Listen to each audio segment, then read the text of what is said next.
Yo, video reply to Gary. Horrible video, wasn't it, your reply? Absolutely terrible. Watched it first thing this morning, and it was probably as uncomfortable listening to it as it was making it. But therein lies the tale. It was uncomfortable making it, wasn't it? And it was, you can imagine, uncomfortable listening to it. Besides the fact that you didn't address the point that I made in my video, but the whole thing, it wasn't that was uncomfortable, it was just listening to you not out of character, but out of normal mode. So all I'm saying here is that it was, if it makes you feel any better, probably equally as horrible listening to it as it was for you making it. Uncomfortable, difficult, tricky, all those kind of things. Not foul and disgusting, just all those other things. Right. I read all my comments this morning as well. I just made a video, by the way, but you won't see it. It was kind of to be the start of this video, because I'm making this up at the land. I've just done the watering. It takes about, half an hour, 40 minutes to do all the watering of the vegetables and the flowers and all that sort of thing. So I was just going to take the video of the whole thing, do a couple of talky things as I walk past with my watering cans, and then just speed it all up to about 2 minutes. So you can see it's the metaphor for life. Futile effort being put in for what? I can buy the vegetables cheaper at Lidl. That's the local supermarket like Walmart or Costco. So that's what life is. It's just putting effort in. Anyway, I think it's more instructive because it's affected me more this morning than your video. Was a comment by Steve-O on the YouTube video saying the signpost one to go to Gary 1. And he said something along the lines of because he understood what I was saying, or at least picked up on what I was saying, because he said, "Oh, being pigeonholed, is that all that upsets you? That's pathetic. You obviously haven't, I don't know, been knocked around much in the world," or something along those. You've had an easy life, you've had a cushy life, you've had it easy, mate. That sort of thing. And that's affected me more than your video, because your video was just, well, we know what it was, and we'll just forget it now. Thanks for the effort, but we know how uncomfortable it is on both sides. But that's one of the social things that we have to do. It's another of these efforts, like watering the vegetables, that you have to do. You have to water the vegetables for them to grow. You have to make horrible videos like yours in order for relationships to grow. But okay, let's go back to Steve-O. I think he made that comment because I think he's the same Steve-O that comments and does blogs over on Over the Peak. And I've given him one or two snarky comments lately on his stuff. So I think he snarked back, but this is what people do. If you're snarky to them, they get snarky back. But here's where I'm talking to Gary, and to you. Yes, I'm talking to you, Gary. Some people are sensitive, and this is, I'm not so much talking about me, I'm talking about me, but I'm talking about this whole anti-natalist thing. I am sensitive, and I think I covered it up when I was younger, up till the age of 25, yeah, by being nasty, basically. I've got a good brain, and it could always come up with the cutting comment, and there was no comment that anybody could make that I wouldn't have a question that wouldn't tie them up in knots. Didn't really matter who they were, or at least that's what I thought.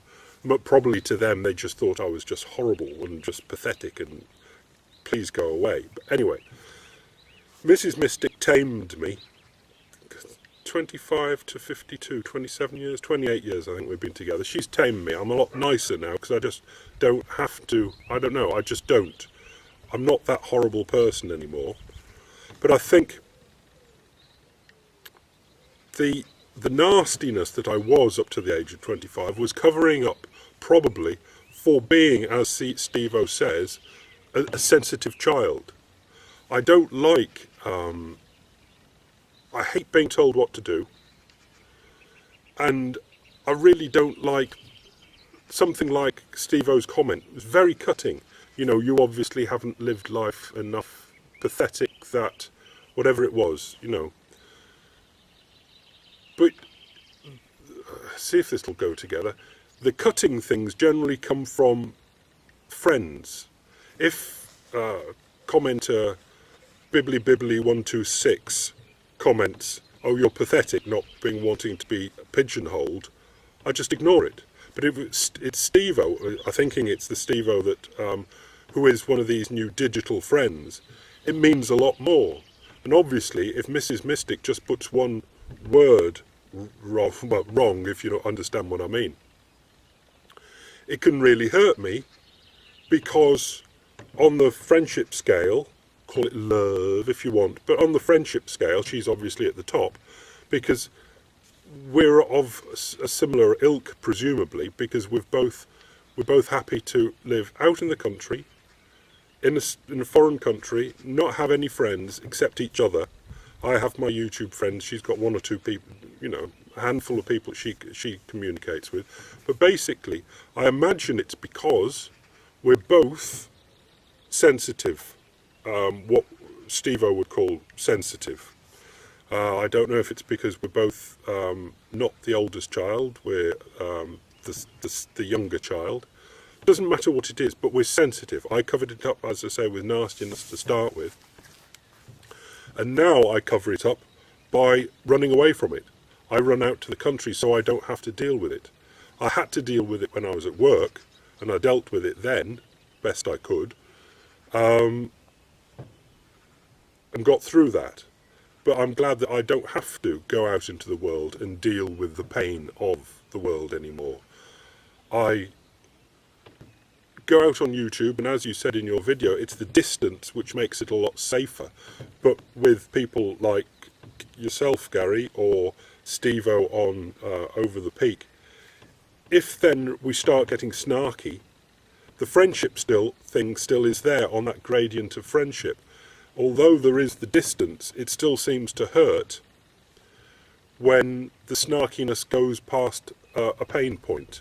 Now, I've got a very low pain point. I'm a sensitive child. But this is really where I'm getting to in the video, to try and make it into some sense, is that for the antinatalist argument, you can talk of Joe talked of spina bifida, you talked of elephant man disease, and a couple of others that I don't know what they are, but they're obviously horrible things. But just being born as a sensitive child, nothing I can do about it. I just am a sensitive child. That's a bad thing. But this is all being rolled. This was all to be rolled into the video with me doing the watering. That I look at life and its futility, the futility of watering, the futility of friendships, the futility of learning things, as we got from John Cleese the other day, because then we just die. We're probably, unless you get up to a level of the highest intelligence you can get, and a couple of things will happen. You'll either go Alzheimer's and go down and become, you could go all the way down to baby again, or you just die. Now, that's, to me, that's one of the most, the biggest reasons why life is a complete waste of time, because what's the point of this? And then the argument goes, well, you can, when you're up here, not that anybody listens to old grandfathers or old men, but even if you're here on the thing, and Steve-O's age, because he knows a lot about computers, and he could pass it on to young people, and they could develop other things. But that's work. But the whole idea is that people say, well, then you get to here, you pass on your information, and then other people take it on. And I say, what the fuck for? You know, so somebody else can pass on more information. We're not going anywhere. And the watering can thing was to show that everything in life is an effort. Morning, Wolfie. Getting out of bed. That's Wolfie, the next door neighbour's dog, getting out of bed. It's an effort. I mean, most people want to stay in bed in the morning when their alarm clock goes, or when they think it's time to get up. I mean, I'm lucky that I've got a bit of a bad back, and my bad back says, it just tips the balance. It says there's no point staying in bed any longer, because it's going to be more uncomfortable to stay in bed than it would be to get up. So I get up, and then you've got to feed yourself, and you say, well, that's no great effort. But it's just effort for absolutely no reason. And then you get to doing what you do in the day, which was to be represented by my watering the vegetables. And what for? It's totally and utterly futile. Fighting against the bugs that are trying to eat the vegetables. And what for? I've said in the past videos, because I want the self-aggrandizement of growing lovely vegetables. Maybe for Mrs. Mystic, so I can say, here are Mrs. Mystic, here's a lovely vegetable. It's not as though I've grown them all. She does her bit of it. It's not all my project. I wouldn't like you to think that. But what for? That's totally useless. And it's just that life is just an effort. And as you pointed out to be, the effort of, I won't go through the 4 things you do, your reproduction, all that sort of stuff, because I think I've forgotten one of them. So I grow the vegetables to eat them. Some people grow rabbits to eat them. Some people grow cows to eat them. Some people grow children. Oh, I did have an idea. I'll just end this video now with an idea, because it hasn't quite rolled into the great organised thing that I was working out when I was doing the watering. About parents, and obviously the trouble that you will have, because I'm not into pushing this too hard. I'll discuss it, but I'm not going to push it, this antinatalist thing. But when it comes to Fred, I thought I can put this on a website where a bit uncomfortable on the bottom, where I can run to a bit longer. I think you'll watch it. You did a video to Fred where you got the idea that Fred was coming along to your idea that antinatalist, or this having children, may be a bad idea. He was kind of edging towards it. Now, I know from other videos that you've talked of that you did fishing with your father.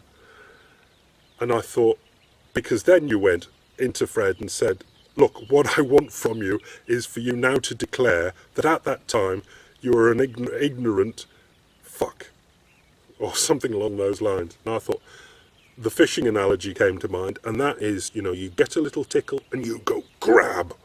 And that's what you do when you're a juvenile fisher, and your father would say, no, calm down. If it tickles, pull in the line a bit, pull in the line a bit. But you didn't. No, you had to go, just because Fred gave you a tickle, you had to go grab. And I was thinking, no. Anyway, where was I going? Parents, yeah, parents. It's a shame I've got it written down on my pad. It was so good. I might have to go. Can you give me a couple of seconds to try and think of it? Parents there. No. I'll have to go home and tack it onto the end of this video. Not that it'll, not that it's mind-blowing, but it's, every now and then in your, when you're doing a video, you come up with a clever little phrase, and you think, yes, that's a clever little phrase. A clever little phrase to me came enough that I wrote it down, so I'll go and get it. What I'll probably do, because that'd be too untidy to start another video, I'll just end this video now. Actually, I'll do a little recap, and then end the video, and then I'll edit it by writing it on the screen. So, thanks for the video, Gary. It was bloody painful to... No, let's say it was probably as painful to listen to as it was to make. But thank you. Steve-O and his thing just confirms I am a sensitive child, and there's nothing I can do about it. I used to, or half my life, 25 years, I did by being aggressive and keeping everybody back by, let's say, using my mind to be cutting to keep people away. It was an absolute exercise in keeping people away by being so nasty. And the rest of my life, I've kind of just stayed with Mrs. Mystic, not gone out and kind of pushed the world away because I am too sensitive for the world. And then life is, people like me can be born in the world, and that can be, it's not as bad being, what do you call it, born with your brain on the outside of your head, but it's not easy. But you can't see it, but you can imagine what percentage of the population is too sensitive for the world. And then just the basic futility of it, represented by watering the garden, that life is just putting out effort, being driven. If we get the idea that there's an I in here, it's just being driven all the way until you either deteriorate to death or just somewhere up here you're cut off. And for what? Nobody can absolutely explain in any acceptable way at all. For what at all? For nothing, as far as I can see, for absolutely nothing. Just to be a little wind-up robot and just through life until you drop dead. That's it. I'll see you out there on one of these. I'll choose one now. This'll go up on Vidler if they accept videos that are about this length long. Thanks, Gary. Bye.